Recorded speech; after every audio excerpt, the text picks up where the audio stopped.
Hi everyone, I'm joined today by Alexander Mercouris and Seyed Mohammad Marandi, who is well known to be an advisor to the Iranian nuclear negotiation team and overall a huge expert on Iran and its relations with the West and the wider world. So this is all eyes on Iran at the moment, I guess, as the world is anxiously looking toward the Middle East as a possible direct Israel-Iran war could be imminent with unpredictable consequences. So, of course, it's been building up for some time, but Israel, now seemingly assassinated this Hamas leader, Haniyeh, who was also a chief Palestinian negotiator to end the war. And making matters even worse, he was killed in Iran as he participated in the inauguration ceremony of the new Iranian president. So this is provocation on a multitude of levels. So, and it seems to have put Iran in a bit of a dilemma because on one hand, this attack on Iranian soil under these circumstances makes it almost impossible not to retaliate. And I assume at least that there's some growing consensus in Iran that retaliation is required to assert deterrence. So I'm still expecting a somewhat hard response. On the other hand, I guess it's no big secret that Israel is also aiming to provoke Iranian response to the extent that they can pull the Americans into a wider Middle Eastern war. So to to dig them out of the hole which they've created. So I guess my first question would be to Seyed Mohammed: Is this am I reading the situation correctly? And if so, what do you expect Iran to do now? I think you're absolutely correct. On the one hand, the Iranians know they must respond, and it must be robust, because obviously the Iranian response in April was not enough. When the Israelis bombed the Iranian consulate, Iran took their complaint to the UN Security Council, and the British, the French, the Americans, and I think the Germans were in the council too. I'm not quite sure, but they all opposed Iran's complaint. They refused to condemn the Israelis. So the only thing left was for Iran to strike at Israel. Now, we've gone over this, all of us, before. I think your viewers, being very politically aware, don't need us to go over this again. But the Iranians carried out a limited strike. It was very costly for the Americans and the Israelis. I think they spent up to $4 billion in in anti-aircraft missiles. The Iranians fired cheap drones and missiles, and except for a handful of more developed and high-tech missiles which got through and struck Israel, the rest were brought down by the Americans. So it was a limited response by the Iranians. It was an intelligence gathering operation. Also, it was sending a message. And again, it was very costly for the West and Israel. But for a couple of months, it worked because the Israeli regime discontinued its attacks on Iranian targets in Syria. And so it seemed that that would be enough. But the attack on Tehran, I think, showed that, or to the Iranians, that this was not enough. And that this time around, I think, therefore, the Iranians are going to strike significantly harder. But at the same time, the Iranians don't want a regional war for a host of different reasons. Because a regional war would mean a global crisis. If there is a regional war, Qatar will no longer have gas to export. The Emirates, the Saudis will no longer be able to export oil. That would be great for the Russian oil industry, and I think that's something that the Americans and the Europeans should fear.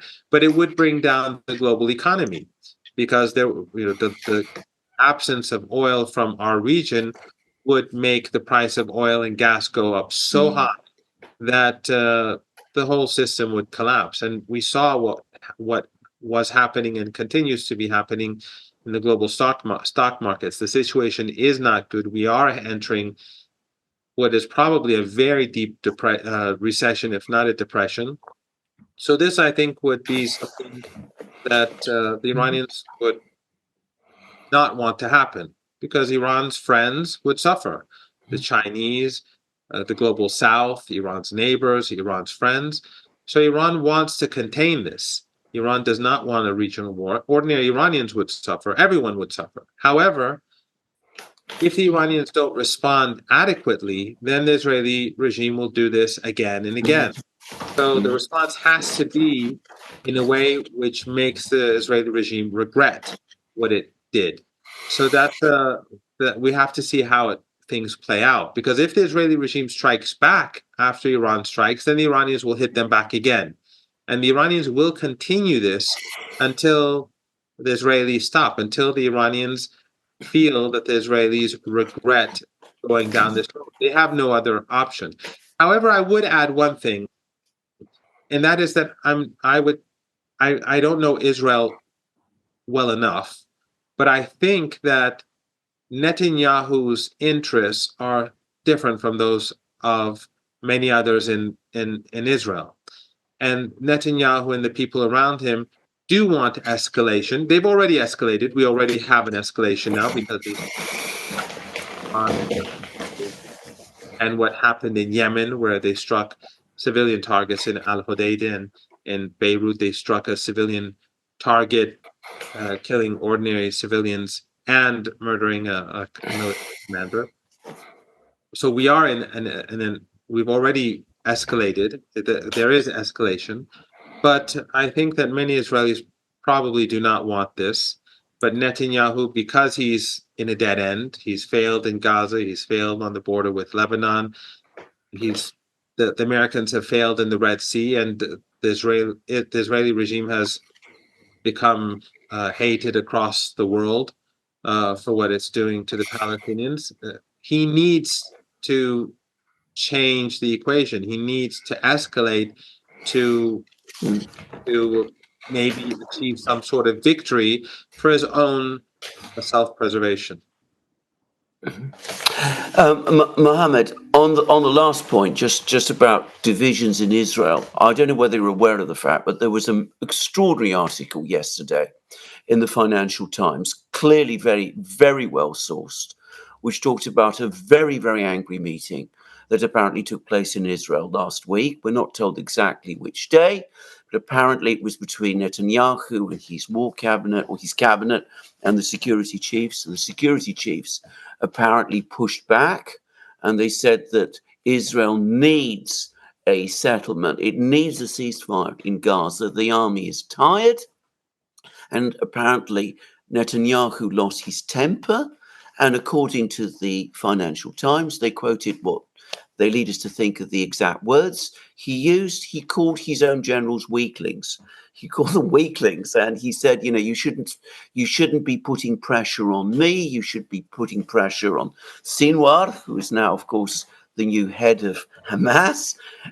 That's the Financial Times, and that's not coming from me or from some, other independent news outlets. So it was very, very interesting article.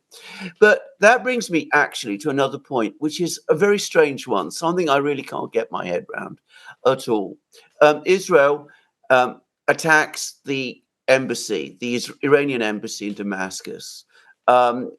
Israel assassinates one of the commanders of Hezbollah. Israel attacks and assassinates Haniyeh in Tehran. We've had other assassinations since then. We've had bombings, more bombing of Gaza. And yet we've had a succession of people, important people, the foreign minister of Jordan, apparently the secretary of the Russian Security Council, lots of people apparently from the United States, through Oman and Qatar and all the rest. And they're asking Iran to show restraint. They don't seem to be asking Israel to show restraint in this situation. Do people in Iran notice this? And, are they pointing out to all of these dignitaries who are coming to them with all of these messages that these calls for restraint are somewhat misdirected? Because by the way, it's the same if you read the media here. They're all, saying, Iran needs to show restraint in this situation. I mean, it seems to me Iran has been showing, for all the reasons you set out, a great deal of restraint. but it is the party that gets continuously requested to show restraint, even as the other side shows none. I mean, are people in Iran noticing this? Are they commenting on the fact? Yes, and I think this is one reason why the Iranians feel that they have to respond, ironically, because every time the Israeli regime carries out this sort of attack or an atrocity or a violation of international law, they get no pushback whatsoever from the West. And immediately, instead of the Americans condemning it or punishing the Israelis, they say we will protect them if the Iranians respond. So basically, what the Americans are saying is that next time round, the Israelis, if they attack Iran, we will protect them. If they do it again and again and again, whether it's in Lebanon or Yemen or Syria or Iraq or anywhere else, we will protect Israel. And that means that the Israelis can do whatever they want. So we recognize or Iranians recognize that from the feedback they're getting or from the messages that they're getting from the West, that the West has no intention to resolve the issue. They will continue to. It's just like the JCPOA, the nuclear deal. When the Americans, from day one, the Americans began violating the deal because the negotiator, the chief negotiator in Iran, he negotiated in good faith. He made a mistake for not building up a structure to protect the deal, but in any case, he negotiated in good faith. And so after the deal was signed, and in fact, I told him on the day when the deal was signed, because I was in Vienna, I was a part of the team. I told him that the Americans will violate the deal. I said I didn't think this would work, and it's for the very same reason, because when, as we see today with the Israeli regime, whenever the Americans violate the deal, no one is out there to punish the Americans. No one in Europe is going to say, well, we're going to ignore the Americans and we're going to continue to abide by our commitments. The Europeans constantly would tell the Iranians to have patience. They would constantly tell the Iranians that you should abide by your commitments. So increasingly, the Europeans and the Americans were violating the deal, making life more difficult for Iranians. And then they would constantly tell the Iranians that you should continue to abide by your commitments. And then when Trump tore up the deal, the Europeans didn't come to Iran and say, look, we're sorry, we will disobey Trump. We will continue to work with you. All they said is that you should show restraint. You should continue to abide by all of your commitments. And then the Europeans, they did exactly what Trump wanted them to do. So under Obama and Trump, we received all the same sort of messages as well. And because the Rouhani government felt vulnerable and weak, they basically did that until ultimately the leader pushed them to discontinue abiding by the deal. And gradually Iran, after a full year of fully abiding by their commitments, whereas the Americans and the Europeans were imposing maximum pressure, the Iranians then gradually began to discontinue their commitments over a year. So it took 2 years for the Iranians to leave the deal completely or discontinue its commitments. So this is very similar to that. And I think the Minsk Accords are another good example where the West discontinues abiding by commitments, if it ever did in the first place, but it expects the other side to continue abiding by commitments. So in this case, the Iranians are being asked to show restraint, and of course, Iran will show restraint. If it didn't want to show restraint, it would be lobbing drones and missiles from day 1,000, 2,000 every few hours. But the Iranians will have to strike back hard, because the Iranians know that the only way to stop the regime from continuing this is to make the regime regret it. because as I've been explaining, the West is not going to do anything. All they're going to do is to ask Iran to show restraint. The next time that this happens, if it happens again, that's going to be the message from the West. And the Israelis will face no consequences at all. This is why it's so difficult to make agreements under this, what we refer to as the rules-based international order, because it's often summarized as rules for thee, but not for me. And then it's often difficult. But given what you explained with this dilemma for Iran, on one hand, it has great pressure to retaliate, to have a deterrent. On the other hand, it also has an interest to be restrained. But of course, that restraint can't be seen as a weakness. And the analogy to Russia, I think, or comparison is good, because this is one of the critics I often hear many times in Russia, is that they let NATO step over so many red lines that even now the official discourse in NATO is, we can do what we want. The Russians, they don't enforce their red lines. So it is a difficult position to be in. But what is it that the West can do, or is it doing anything in order to attempt to reassure Iran or incentivize it to show restraint? Because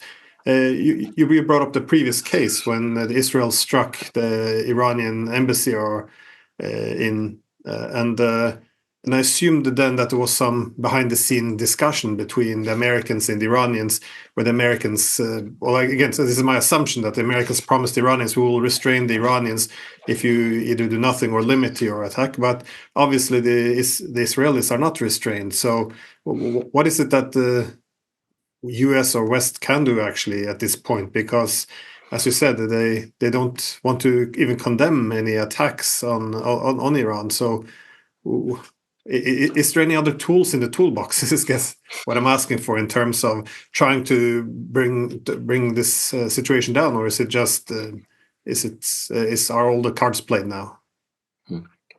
Well, I think the Americans can do many things. They can stop the genocide in Gaza today if they wanted to. The point is that they don't have the will to do so, or they're not interested in doing so, depending on who you ask. So when the Americans and the Europe, I think we've all seen the footage of what happened in the Israeli detention camp, where footage has just come out hours ago from Israeli television. And I don't want to explain further. I think your viewers know what I'm talking about. Nothing is going to happen. There's not going to be any punishment. There's not going to be any sanctions. The West will continue to provide weapons and ammunition. They're going to continue to provide funding and support and financial assistance so that the Israeli regime can continue with what it's doing in Gaza. So when I see that continuing, I don't see any reason whatsoever to imagine that the Americans or the Europeans are going to do anything different when it comes to Iran. Although they should be more fearful, because if the war expands, it will be catastrophic for the global economy, and those countries that have the most to lose, I think, are Western economies. Because Syria, for example, it is strangled. The West has been crushing its economy for over a decade. If the global economy collapses, I'm sure it will have a negative impact on Syria, but not nearly as it will in the UK or in France. So North Korea, or I don't know, Cuba, countries that are heavily sanctioned, will not suffer that much. Those countries that will suffer the most are those countries that have larger economies and which are dependent on business and trade. And I think that makes the West among the most vulnerable. So this is something that the West should be very careful about. But when we look at what's happening in Gaza, when we look at what's happening on the border with Lebanon, I find it very difficult to imagine that the Americans or the Israel or the Europeans will do anything substantial. And I think this goes back to American exceptionalism, Western exceptionalism, which became, I think, a lot worse after the collapse of the Soviet Union. I've always been of the view that the United States felt two tragic events happened for the West. One was the collapse of the Soviet Union, and the second was the humiliating defeat of Saddam Hussein in Kuwait. On the surface, these were two major victories for the West, but because in Kuwait, the ghost of Vietnam went away, disappeared, and in with the collapse of the Soviet Union, we'd reached the end of history, as Fukuyama once said. Even though I think that's what they still believe, even though Fukuyama later changed his position. But I think this is basically what the Western political establishment has concluded. And so, in their arrogance, and that they intensified, that exceptionalism intensified, it made it much more difficult for the world to deal with the West. So I think the reason why the Minsk Accords bore no fruit was because of change of mentality in the West. During the Cold War, the West would have been more careful about abiding by its commitments. It may have tried to violate it here and there, or them here and there, but in general, it would have shown more respect. But I think after the Cold War, the West thought, well, the other side has to abide by its commitments. We will abide by our commitments if necessary. I think Clinton once said this when he was president, and I haven't been able to find the clip, but I read this somewhere, that he said that the United States will abide by its commitments unless it doesn't want to. And the audience laughed. That's where we still are today. And so whether it's the JCPOA, whether it's the Minsk Accords, whether it's human rights and what the Israelis are doing in Gaza or to prisoners, I think that this change in the West is largely, or at least to a large degree, due to what happened in Kuwait and what happened with the Soviet Union, and this mentality that we are supreme, we are exceptional, we have exceptional rights, we have exceptional privileges. Everyone else has to abide by the rules and the rule-based order, but we are the ones who decide the rules, and we can change the rules based upon what we see as necessary, pragmatic, and Yeah, I mean, I just on that point, I think you're absolutely right about what you've said about the mood of exceptionalism. I also think that something else is now happening, which is that over the last couple of years, the West senses that all that is slipping away. They don't want to admit that to themselves, and that is causing them to double down and become more frenetic and more reckless and therefore more dangerous. That's my own view. I wanted to ask you about the situation in Iran, because you've just had an election. You have a new president, Mr. Pezeshkian, if I got the name correctly. Correct me if I haven't. There's been a lot of commentary about this in the West. There's been talk about the new president being somehow more open to good relations with the West and even to Israel. And there's been some suggestions that there are now divisions within Iran, that divisions in Iran have emerged. I mean, it's an endless trope that one gets here, but it's now being given renewed life because, as I said, there's been this election, and there's assumptions that maybe there's cracks in Iran that can be exploited, and if we sort of increase the pressure a bit here or increase the pressure a bit there, that's going to somehow change things. Can you comment about this? Because it's something that I personally get lots of emails about and messages, and all kinds of people tell me. And I've looked at his background and I don't really see that myself, but maybe I'm getting this wrong. Tell me what you think.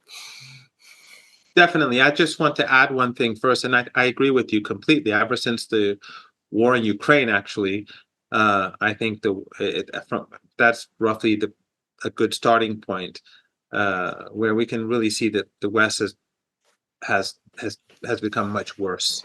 And but I think if we go back further, I think actually from 9/11, this trend began, and the stupidity of the war in Afghanistan. And I was actually in the UK at that time. I was a student at the University of Birmingham. I think I was at the first anti-war rally in Birmingham against not the Iraq war, but against the war in Afghanistan. And Blair was going to the University of Birmingham to open a European Studies institute or something like that. And there were like 60, 70 of us there. And I think that was really the start, where then Iraq, the West wasted billions of dollars, and then the world was witnessing or saw bits and pieces of what was going on in Iraq and Afghanistan, and the deaths and the destruction. And so things began to go, I think, downhill faster. But after I was in Vienna during the negotiations, the nuclear negotiations, and we'd almost reached a deal when the war in Ukraine began. And I was speaking to Western journalists, some of them I'm sure you know, and I would be telling them that you need a deal now, because you're going to have a harsh winter ahead of you, and this winter is going to last for years. But they, in their arrogance, thought that, no, we can deal with the Russians, we can deal with Iran, we can deal with China, we can deal with everyone simultaneously. And they thought, as Biden said back then, that we'll turn the ruble into ruble. They thought collectively, those who I spoke with, that this will happen and that the war will end shortly. I know your viewers know this, but I want to sort of mix this with the nuclear program and the nuclear negotiations as well. The West did not take into account its needs. Even though it's declining rapidly, you would think, as an intelligent person, that it would be best not to have multiple conflicts going on at the same time. And if you recall, back then, when the Americans went to the Chinese to ask them to steer clear of the Russians, they were provoking them simultaneously over Taiwan. And the Pelosi, if you recall, she traveled to Taiwan. So while the Americans wanted the Chinese to steer clear of the Russians, they were also provoking the Chinese. While the Americans and the Europeans needed Iranian oil and gas, they were still pushing for maximum concessions from Iran, and they were trying to refrain from giving concessions to Iran, despite their energy needs and despite the crisis in Europe. So this exceptionalist mentality continues even as things deteriorate today. And I think as you rightly pointed out, since Ukraine, things have become much worse, much more rapidly, but that mentality hasn't changed. Now, when it comes to Iran, I often say that I don't understand Iranian politics. So if you don't understand Iranian politics, I don't either. So you shouldn't be very surprised. First of all, the names that are used in Iran don't really mean much. And for ordinary Iranians, they don't mean much. It's among political elites and those who are very political. It makes sense to them to a degree. But for example, conservatives, I don't even know who they are, because a lot of people who are often seen to be in the conservative camp don't see themselves as conservatives. And the conservatives don't call themselves conservatives here. They call themselves principalists. In other words, that they are people who have principles. They believe in values and principles. The reformist camp, there is no reformist camp. It's the same thing. It is so broad that for me, it's meaningless. I have many friends who would be considered to be reformists, and they would the first thing that they would do in some discussion say, "Look, I'm not a reformist." It's sort of like a bad word for many of them, just like the other side as well. So again, it doesn't mean much. President Pezeshkian, first of all, like all of the other candidates, he volunteered in the Iran-Iraq War, so that is a plus in Iranian society. Second of all, he didn't come in as a reformist. He presented himself as a man of the people. And the reformists are usually seen as liberal, at least among elites. Again, among broader society, reformists in Tehran, by the way, means something very different than reformists in the provinces. And I don't want to make a comparison, because I think politics in Iran is much more dynamic than the United States, much more dynamic, ironically.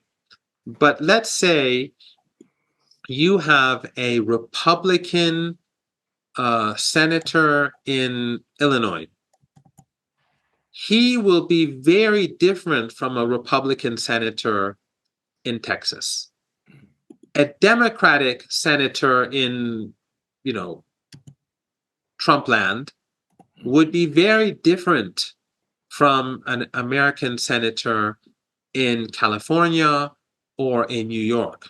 So when you say Republican and Democrat in the United States, it's not, the definition is not very easy to make sometimes. In Iran, it's much more difficult. It's much more difficult. So President Pezeshkian presented himself as a man of the people. He was, I think, the only candidate who didn't wear a suit during the debates, whereas the reformists are usually the ones who would be more, the more expensive suits. They would look more like the elites.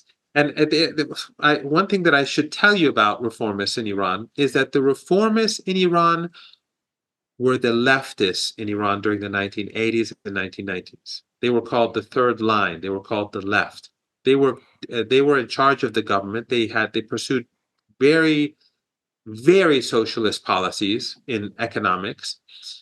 Culturally, they banned a lot of newspapers. Mr. President Khatami was the head of the Minister of Culture, and he banned a lot of newspapers at that time. There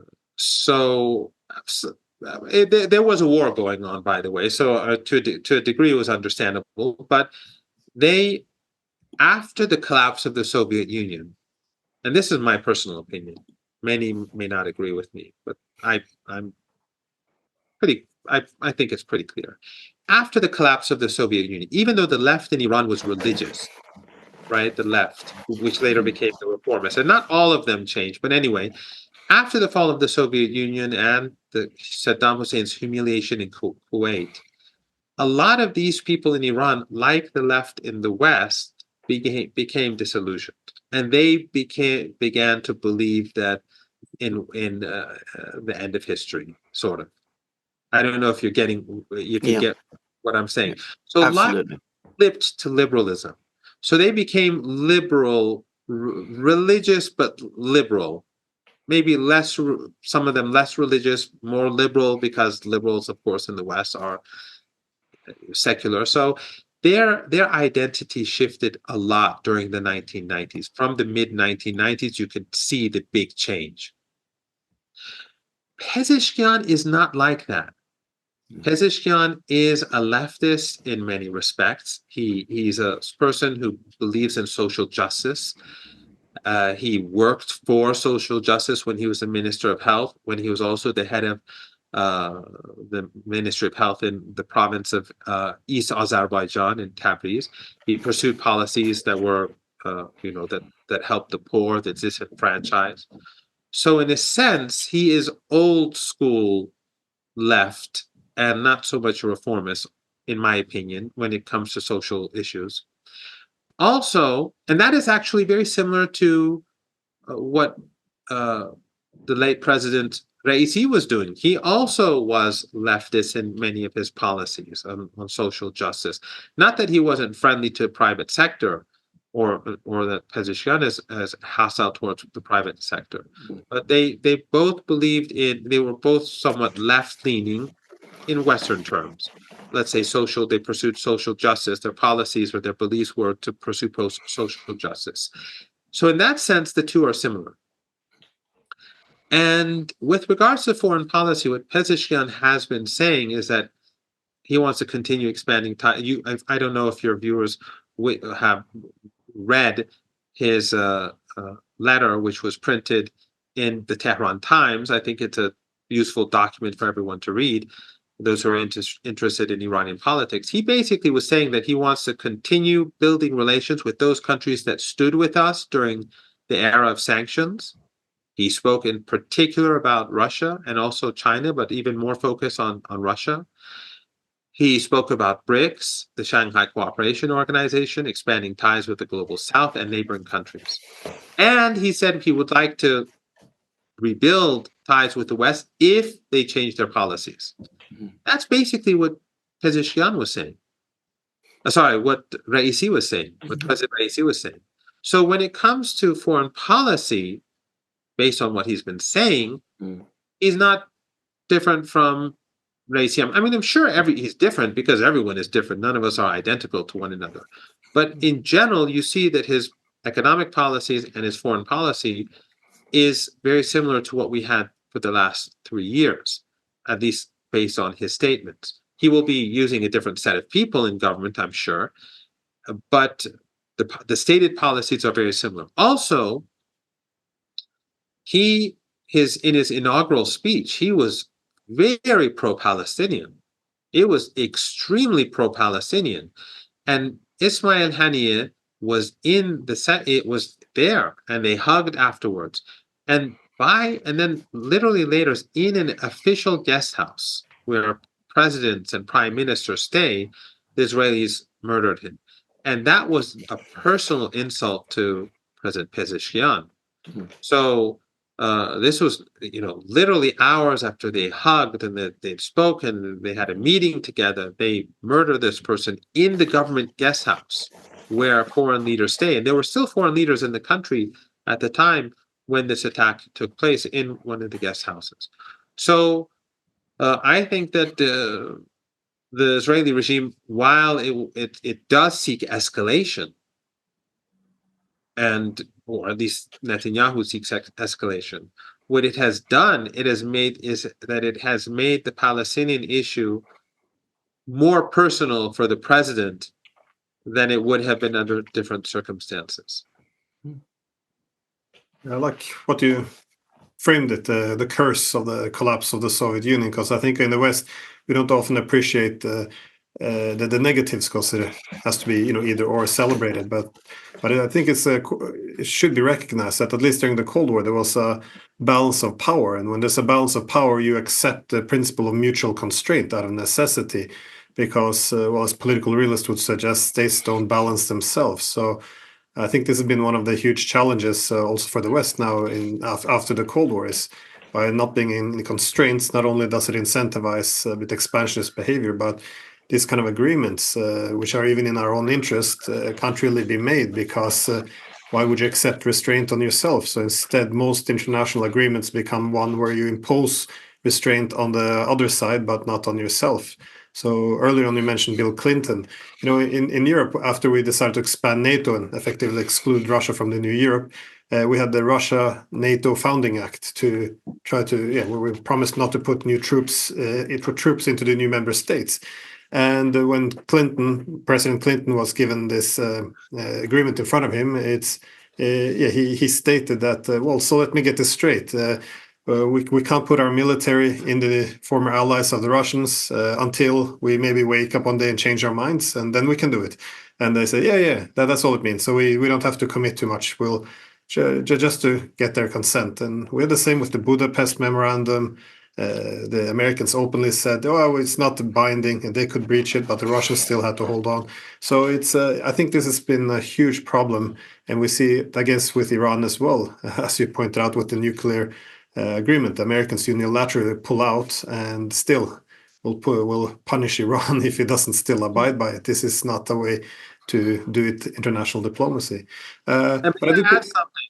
I think that this is, and Alexander and you would know this better than I, but I think this also is true about policies at home in the West, in that, for example, the riots that we see in London, although they are exaggerated, but whether it's the English, or whether it's the refugees or the immigrants who've come in, who live in the UK, the situation 20, 30 years ago was very different from what it is today. The social welfare net across Europe was much broader. And poor, the disenfranchised, whether white or non-white, or people of color, or blacks, or whoever, they had more state support. But after the collapse of the Soviet Union, these policies changed as well, because a lot of these policies were based upon the need, or the feeling that they had to prevent their citizens from becoming sympathetic to the Eastern Bloc, to the Soviet Union. So they had to do certain things that made life bearable for the poor, or the disenfranchised, or the working class, so that they would not tilt towards the Eastern Bloc.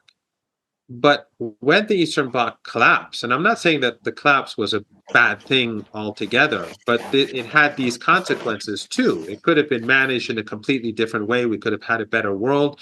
But what happened was that the United States became more aggressive and more exceptionalist, and same is true with Europeans. But also at home, they began to say that, well, we don't need to take care of these people anymore. We don't need to have such an expensive social welfare net, because there's nowhere for these people to go. And so I think that a lot of the problems today are a combination of both these endless wars, the money that they're wasting, the trillions of dollars that they've been wasting in Iraq and Afghanistan, and now in Ukraine and on Palestine, but also simultaneously withdrawing the social welfare net under more difficult circumstances because of these wars. And I think it's just it's going to make things much more difficult for ordinary people, and it will lead to greater social instability. I don't have any doubt about this whatsoever. I mean, one of the great events of the last 40 years since the Soviet Union collapsed, it even began to some extent before, in the last decade of its existence, when people sensed that it was weakening, is the complete collapse of European social democracy, of which, of course, I was part. That was where I began my politics, as I often remind people.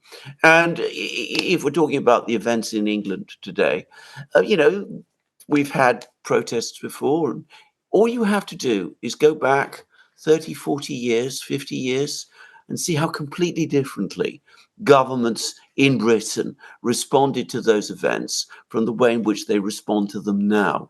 I mean, there would have been investigations, there would have been reports, there would have been attempts to find out what was happening and why it was happening, and what could be done to deal with it in a more, humane way, if you like, which is not the case today. But can I move on? Because, we're now talking about the Soviet Union. Iran has just hosted a very important Russian visitor, who is Sergei Shoigu, who was the defense minister. He's now secretary of the Security Council, which is a very important position in Russia. I've had it on good authority that he's still the person who overall supervises the military conduct of the Ukraine war, by the way. So this is somebody who's still extremely well connected, perhaps even better connected than he's been. So he's come to Iran. He's had meetings. He met Pezeshkian. He met the chief of the Iranian military staff. He's met other Iranian officials, so I understand. And there's been a lot of talk and rumor, and I'm not asking you, by the way, to confirm this, but there's been lots of rumors about Russian sending missiles and radar systems and all of those things. I don't think any of us know whether or not that is true, and we're not going to be told about this. But what I wanted to say is this: I read the Russian media, I read the Chinese media as well. There has been such a very big shift also in these two countries, not just Russia, China as well, about the whole Middle East conflict over the last 2 or 3 years. And it didn't happen, as some people think, because of the Ukraine conflict. In the first year of the Ukraine conflict, Russian-Israeli relations actually continued to be quite good. Naftali Bennett, who was the Israeli prime minister, even acted as a mediator for a time between the Ukrainians and the Russians. What has happened is that policy in Israel has become increasingly hardline, and one senses exasperation on the Russian side, growing exasperation on the Russian side, and growing exasperation on the Chinese side. Now, how is that translating in Iran? I mean, because you're now finding yourself again in a potential confrontation with the United States, because the United States, as we discussed earlier in the program, is going to back Israel to the hilt over these events, even as I read every day articles appearing about how angry President Biden is with Prime Minister Netanyahu, and the stormy conversation that they had. And there's even another article today in the Washington Post about how furious the Americans are with the Israelis, but they're still going to back them to the hill. So the point I'm making is Iran isn't isolated anymore, at least not in the way that it was. Does that have an effect? Does that increase a sense of confidence? And can you also tell us a little about this meeting that's taking place, I believe it's today, of the Organization of Islamic States, which I think is an important meeting for Iran. And again, it would not have been a given a few years ago that the Organization of Islamic States would be coming out fully in support of Iran before you had countries like Saudi Arabia, the other Gulf monarchies, with difficult relations with Iran, more likely perhaps to tilt towards the Americans than to show solidarity with the Islamic Republic. How do people in Iran feel about this? I mean, both, the political class, the political leadership, but perhaps is this something that people sense, in the streets, in the cafes, when people talk about these things? I'm sure they do talk about these things. What do people feel? Well, Iran is a very political society. And so if you're in a taxi, if you're in the bus, if you're in the metro, you will hear people saying all sorts of things. Some of them very strange, some of them very profound, but you'll hear everything. There are two or three things here that I should pursue. But first, I also want to point out that if there is war in this region, if there is a broader war, those in Europe and in the United States who are against all these refugees, then they should join the anti-war movement, because the reason why there are so many refugees in Europe is because so many countries have been destroyed, just like Latin America. I was in Venezuela. I was invited to Venezuela as a monitor for the elections, and many Venezuelans told me that that relatives of theirs had left and they'd gone to the United States. The numbers are huge, and it's because of the sanctions. So the Americans have imposed sanctions on Venezuela, and I think at least a significant portion of all those people who are entering the United States from the south are from Venezuela. Of course, they're from all across Latin America and even beyond, from what I've been hearing. But the point is that when you cause suffering in Latin America, these are the consequences. And now, whether the elites in Washington want this or not, and they're open, that's a different debate. But in any case, the fact that the people feel the need to leave their homes, that's another issue altogether. So that is blowback. And in our region, if people in England and in Europe, if they're concerned about the huge influx of refugees, which I think is understandable, then they should be at the forefront of anti-war protests. But Iranian, I can't really comment on all the things that I've been seeing online, as you have as well, about all these planes coming and going. I don't know how true that is. I really don't know. But what I can say is that Iranian-Russian relations have evolved a great deal. And Iran has been supporting the Russians extensively. A lot of Iranian technology has been transferred to Russia, or Iranian products have gone to Russia. I think we know that, and vice versa. Russian technology has been and Russian weapon systems and other goods, of course, they've been coming to Iran. The relationship has evolved a lot, especially since the war in Ukraine. First of all, the Iranians don't see the West as the good guys in this war. And I don't want to go over this because your audience, I know they know this very well. But this is what how the Iranians perceive it. Iranians have a history with Russia, and so ordinary Iranians always do have suspicions because of a very long history, the occupation of Iran by Russia alongside the West. So it's not as if Iranians have more suspicions towards Russia than they do of the British or the French or the Americans.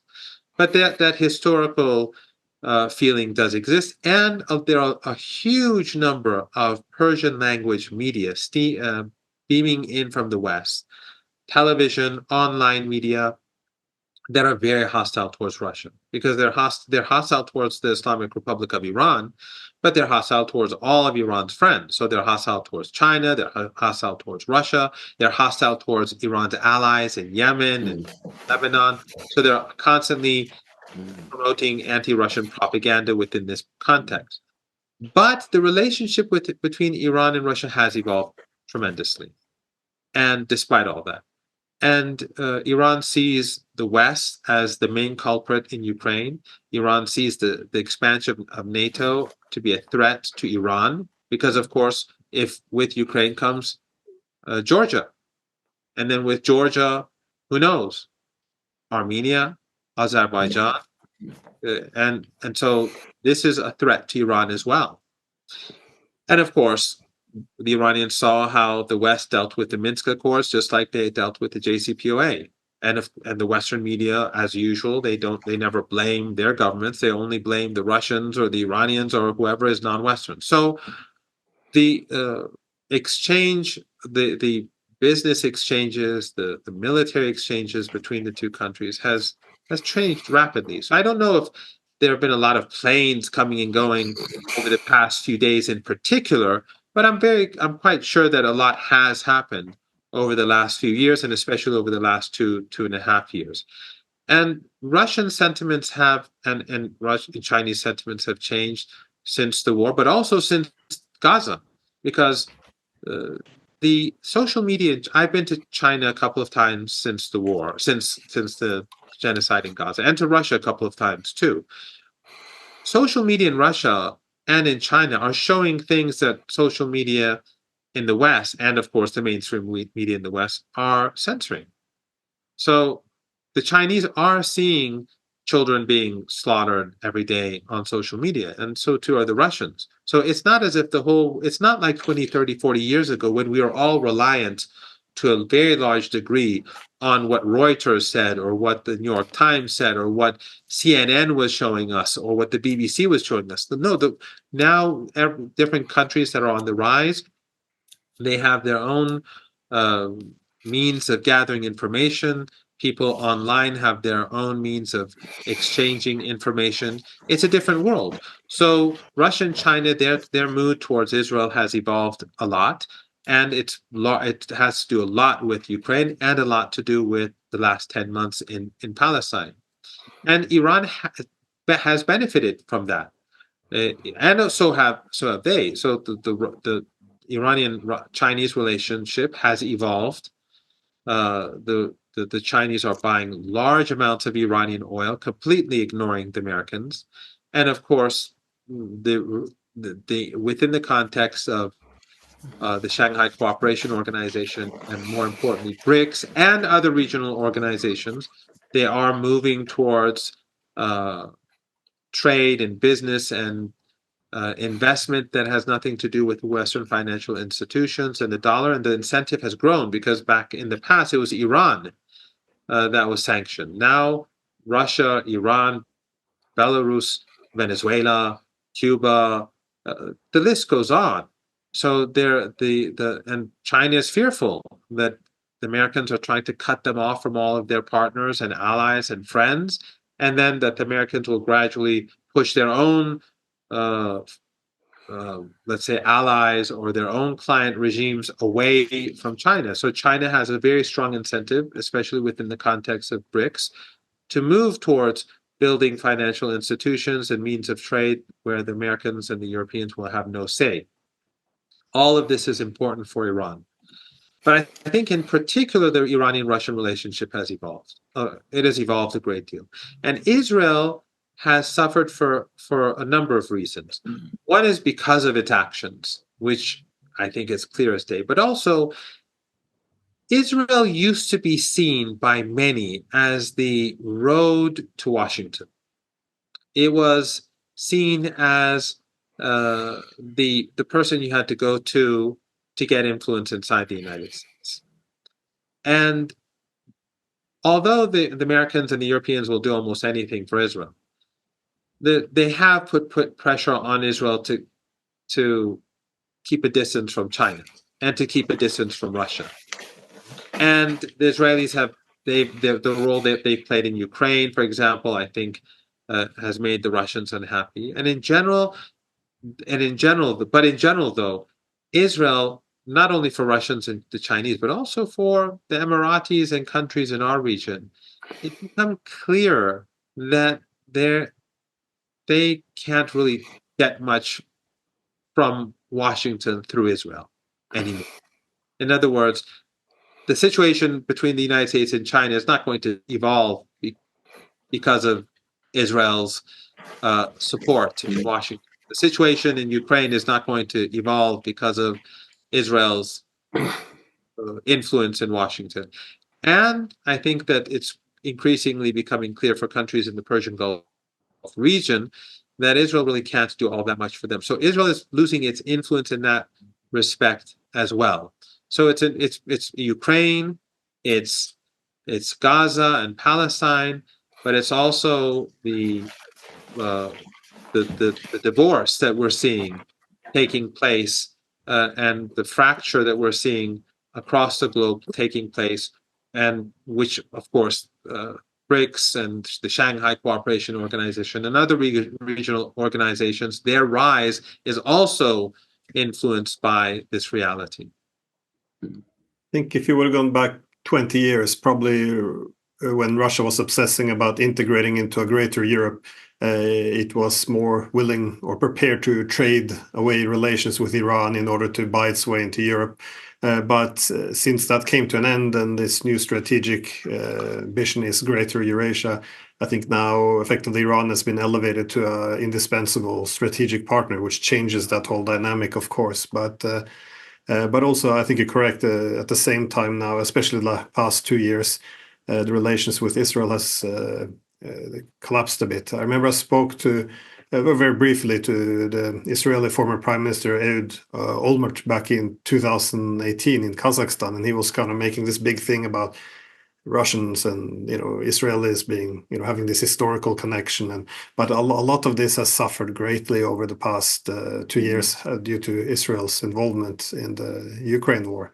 Anyways, I just had a very quick twofold question. I just Let me just add one example. Blood has been spilt in Ukraine. A lot of blood, Russian blood, Ukrainian blood. And this is not going to be, so even let's say if Trump becomes president, I'm not sure he's going to be president, and I don't know what his policies are because he shifts and changes all the time, and he's very much influenced by the last person who meets him, but he will demand things of Russia that the Russians cannot give because the Russians have made too many sacrifices. And the Russians will be demanding things that the West in its arrogance cannot easily give because of that exceptionalism. So I don't think that a change in presidency, whether it's Harris or Trump, can change things that easily, if at all. And the example that I wanted to give was the Iran-Iraq War. When Saddam Hussein invaded Iran, lots of Iranians and Iraqis died, hundreds of thousands. over 200,000 Iranians died and probably more Iraqis. So after Saddam was overthrown by the Americans, ironically, and the Americans actually undermined their own position in the region by these invasions. They invaded Afghanistan and Iraq, surrounded Iran, then gradually through their own decline in Iran, supporting resistance groups in Iraq and Afghanistan, the Americans had to back off. And now we see Iranian allies and the Iranians basically spreading across West Asia. Now the Iranians have surrounded Israel with their allies in Yemen and Lebanon and Iraq and Syria, but that's another story. So, but the point is that Iranians and Iraqis, because of the bloodshed, even though the new government in Iraq was friendly to Iran, many of them were exiled in Iran, but the Iranian people and the Iraqi people didn't like each other very much. They lost family members. The only thing that brought about change, a real change among Iraq, and I went to Iraq at that time. I could see, even I was at the airport, there was tension between the Iranian pilgrims and the Iraqis working at the airport. But what fundamentally changed the relationship was ISIS. When ISIS attacked Iraq, the Iranians went and fought alongside the Iraqis, and their blood was spilled together. And that created a new environment between the two countries. So even after the Iran-Iraq war and after the fall of Saddam Hussein, relations between the two countries were still very problematic. And so this is what the reason why I'm saying is that I agree with you completely. The situation has changed. The North-South corridor, the trade relations between Russia and China, the evolving, the growth of the strengthening of the Shanghai Cooperation Organization, BRICS, and other organizations, these will bring about a permanent change. And the West, in its stupidity, by pushing Russia away and humiliating Russia and discounting the importance of Russia, they've changed. They've helped bring about this change, and it is not going to go back to where it was for the reasons that I think for the reasons that I stated, if not for many other reasons as well. I should add that there's a massive levels of mistrust now between Russians, on the part of Russians, towards the West. And I'm talking about ordinary Russians. I mean, Russians I meet in London, I meet a few. I don't know many Russians in London, but I do know enough. And many of them were fervently anti-Putin, by the way, and they've changed precisely for these reasons, because they've seen this extraordinary change. The experience of the West and of the way the West has acted has changed their feelings. And Alexander, the same is true with Gaza. 2 years ago, some of my own students participated in the protests and the riots, and they were influenced by these Persian media outlets based in the West, and say how evil Iran is, and if the West wants to solve the problem, and the Iranian government is insisting on conflict with the West, and now they're seeing what's going on in Gaza day and night, and how the West supports this, and when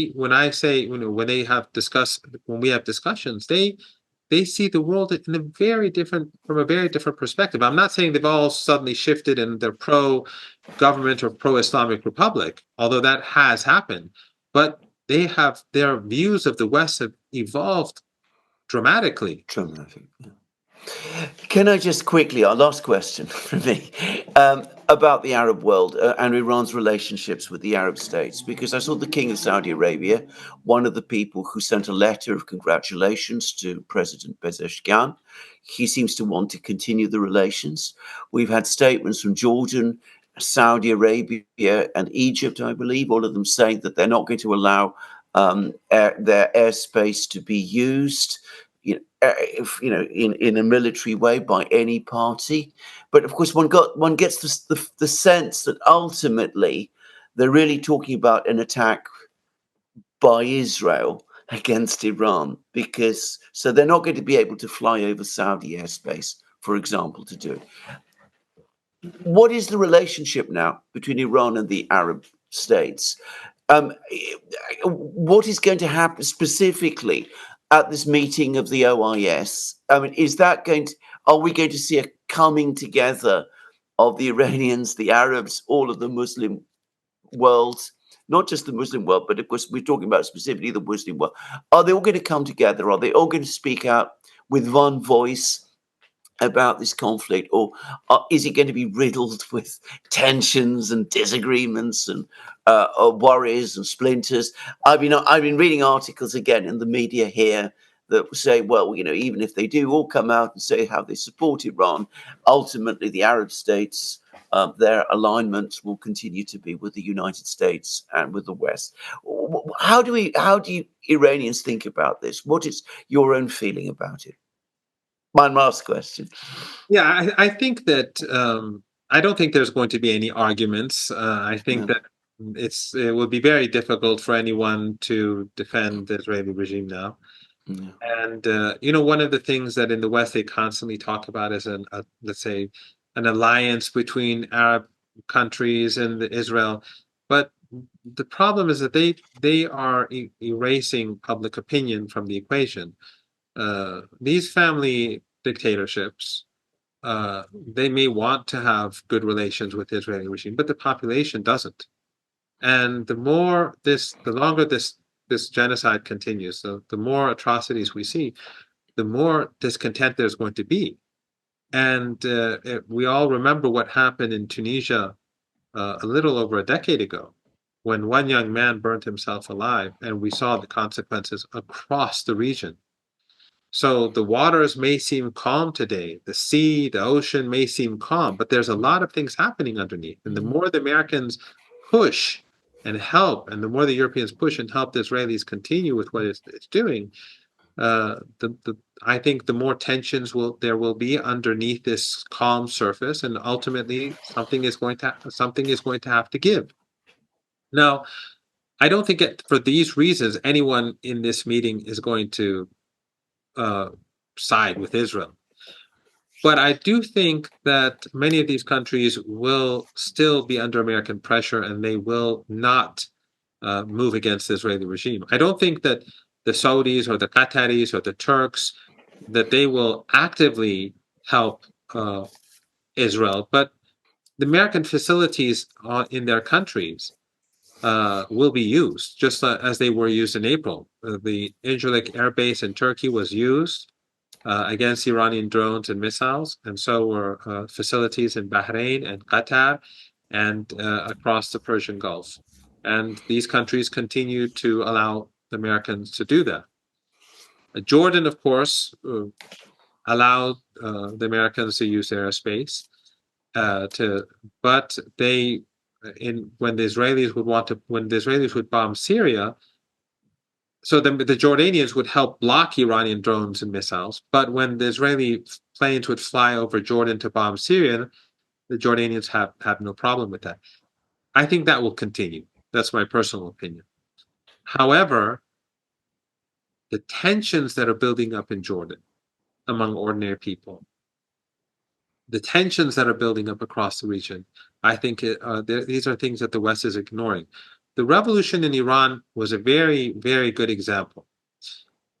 We had tens of thousands of military advisors from the United States and Iran during the late 1970s, and they were each taking a lot of money and doing really nothing in the country. And the Iranians were not allowed to even touch their own F-14s.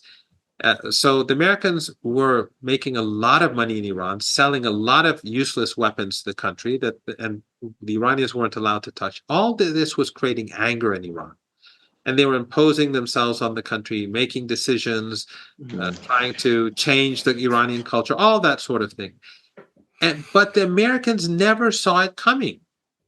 They never saw the revolution coming. In fact, Jimmy Carter, just before the revolution began to explode, he came to Iran and said Iran under the Shah is an island of stability. So it's very foolish for the Americans to allow the Israelis and the Europeans to allow the Israelis to continue down this road, because all of these regimes in the region that are silent in the face of the atrocities in Gaza, they are becoming increasingly vulnerable. So I don't think that they're going to oppose Iran And I think it's going to be a platform for Iran to hammer the Israeli regime and the Americans and the Europeans politically. Mm. And it gives Iran space to speak to global public opinion, but more importantly, regional public opinion. But I don't think that in reality, these countries are going to do much. Although everyone does see the decline of the West. Everyone sees it. The Saudis see it, the Emiratis see it, and that is why they are trying to improve relations with Iran. That is why they're trying to improve relations with China, with Russia. For example, the rapprochement between Iran and Saudi Arabia with the help of the Chinese. All of this is a result of the fact that people in this region recognize, even those who are very close to the West, and they are very close. Their children are brought up there. Their investments are there. Their bank accounts are in Western banks. They go to the West for vacation. They don't usually travel to Russia or Iran or to China for this sort of thing. But so they are bound to the West, but they do recognize that the world is changing fast, and they are looking for ways to hedge their bets. And I did, by the way, interrupt Glenn, and I don't think he asked me his question, although I think Alexander may have to leave soon. So I apologize. Yeah. No, no, actually, well, I was going to say we're a bit over time, so I'll keep it brief. Actually, I wanted to, Alexander, I think, stole my question a bit. I was curious about how Iran would, or to what extent is speaking now with its Arab neighborhood in anticipation of this. But let me instead ask, though, because often, we discuss whether or not Iran will retaliate or not retaliate. But is there an alternative to the large, like a similar strike with drones or missiles? Is somewhere in between, like assassination or attack through proxy, or is there something else to do to restore deterrence, or do you see it now most likely to be something similar but more advanced missiles, more advanced drones? If the previous time was a warning shot, now it's going to be more severe, but along the same lines, or is there no go-between answer, I guess? Well, I'll try to be very brief. First of all, the Arab countries in the Persian Gulf are very scared because the Americans have bases in their countries, and if the Americans strike Iran for any reason, they will be seen as hostile. And their key infrastructure, including their oil and gas infrastructure, ships, but also other infrastructure, their water purification facilities, their electrical power plants, all of these are very vulnerable. Iran can take out anything it wants within a couple of days. They can just destroy everything. So these regimes know that they will not last if there is war. They will be gone very shortly. In fact, some people sometimes joke, they say that the Emirates will become a non-Arab country because 80 to 90% of the people in the Emirates are not even from the region. They're from the Indian subcontinent. They're from Southeast Asia. So it will be a non-Arabic speaking country. Hopefully we'll never get there. But if the Americans attack Iran, the Americans will lose everything in Iraq. Iraqi resistance will expel the Americans and probably the Europeans. And the same is true, of course, in Syria. So it would be catastrophic. It would be catastrophic for the world. So these countries in the Persian Gulf are very fearful of an expansion of war for it to become a regional war. With regards to the Iranian response, I think that it will be much more significant than it was in April. I think the response in April was not really a show. It was important. The Iranians used their very old drones, hundreds of 300 drones and mostly older missiles, to gather intelligence, but also to draw fire from everyone. And as I said, the Americans and the Israelis together, I think, spent roughly $4 billion, where for Iran it was almost nothing. But also the Iranians sent a handful of missiles, over 10 missiles that went, more advanced missiles that went right through the shield and hit their targets to send a message. But it was basically an intelligence gathering operation, but also it was the first time that Iran carried out a direct strike against Israel. Israel gave Iran that opportunity, because until now, the Iranians were not able to strike Israel because Israel, never struck Iran. They did kill Iranians in Syria, but they never targeted Iranian owned targets, Iranian territory, like the embassy or Tehran. So the Iranians did that to punish the Israelis and the Americans. It was costly for the West. It was a great intelligence gathering operation as well. But they also wanted to show that, look, we're not seeking a regional war. And that's also sending a message to the Russians, the Chinese, and neighbors that, look, we're not the ones, you have to yank on the leash. It's not us. This time, since that didn't work, Iran will have to hit harder. I have no doubt about that. It will hit harder. The Israelis will suffer more. And it's not just Iran. Hezbollah will hit them because they have their own grievances. The Israelis crossed the red line. They bombed Beirut and they hit a civilian building. To get to one person, they bombed the capital. In Yemen, they bombed Al-Hodeidah. They didn't strike Ansarullah. They didn't strike the Houthi. The Houthi forces. They struck a civilian target. And so I think they're going to it's going to be a punishing response, and then it will be up to the West to make sure that we don't get a regional war, because they're the ones that they hold the leash. If they don't want to pull on the leash, it's up to them. But after April, Israel everything could have been contained. But after what they did in Tehran, Iran knows that if they don't hit back, it will happen again and again and again. So they really have no option. Well, these are terrifying times. So, yes, so Seyed Mohammad Marandi, thank you so much. Alexander, thank you as well. This is been very interesting. So, thank you for your time. Thank you both for having me. Thank you, Mohammed. Thank you.